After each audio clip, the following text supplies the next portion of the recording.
ahal aduna singjang ama piduna Poretona Hingchaba adubu mga kaktuna hatkirami.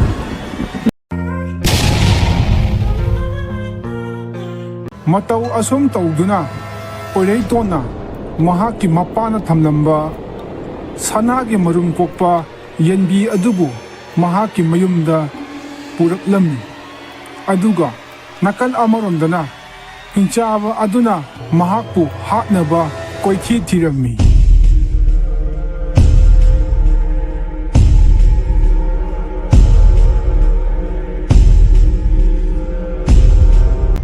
Poretona mayumda yaurabada Ima masi sanagi yerum kokpa yenbini masi sakina thamu matam amada akhogi ipana konung amada thamambaduni. Poretona mamada thokiba wari punamak marik sumna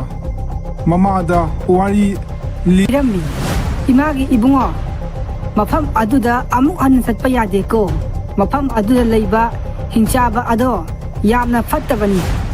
napagi punsibusu mana mahankhibani aduna ima isada leibasida isadi mangba yade ko ho ima adubu ai ipa hatpagi lamandi amuktang khumkhini natte laman khumba haibado haiganu isadi imagi fizigi mani ne isa soiba yade asomna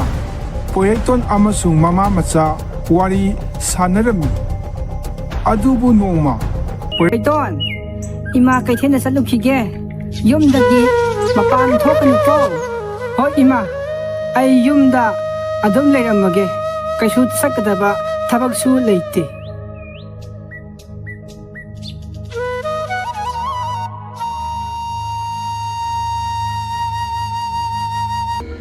mamana kaithelda sakringaida Poretona atopa dress ama setuna Hingchaba adugi manakta amuk hana saami adubu Hingchabagi nupi adu amuk hana thengnarami Hingchabagi nupi aduna hanagi Poretoni haibadi masa khanglamdi atopa nipa oreboi ningduna mahakpu hanagum ka aduda amuk hana lotlami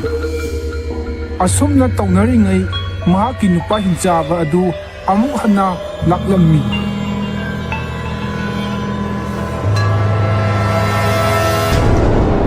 taibang mi saningida mafam ase migi manam namida leibu leramaba hingna adum shatna sagadabani mafam asidabu kadaidagi taibang mi yomi nangna mi jagida adum haisibo ngarang nangna chaba sallaba adugi manamne mi mahaki nupi aduna mahaki nupa aduda ngarang chakhibagi aremba sallaba adu Hingchaba aduda pijarami hanagumna saba loduna Hingchaba adu mafam aduda tumkhirami madugi khudongchaba adu lauduna Poretona mahaki mapana mafam aduda thamlamba sanagi khaw adu mahakna puduna tholakami sanagi khaw adu paiduna asum lakpada mahakna matam amada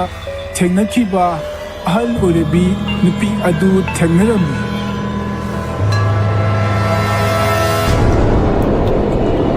haujikti namana cha paisa yamna paiba wata padana leirani matam amada namana san yolunaba haibada nangna san ado thoiba kauba sa sengba aduda aina nangbu mafam asi yaunaba hawai maru ado pibani nakan amaromdana makhoi anina wari sanaringai Ningthou adugi manai amana Ningthou na tumningai sanagi khaw adu Poreton kauba amana pukre hairami wari adu taabadagi Poretongi manakta Hingchaba adu laktuna Poretonbu hatnaba hotnarami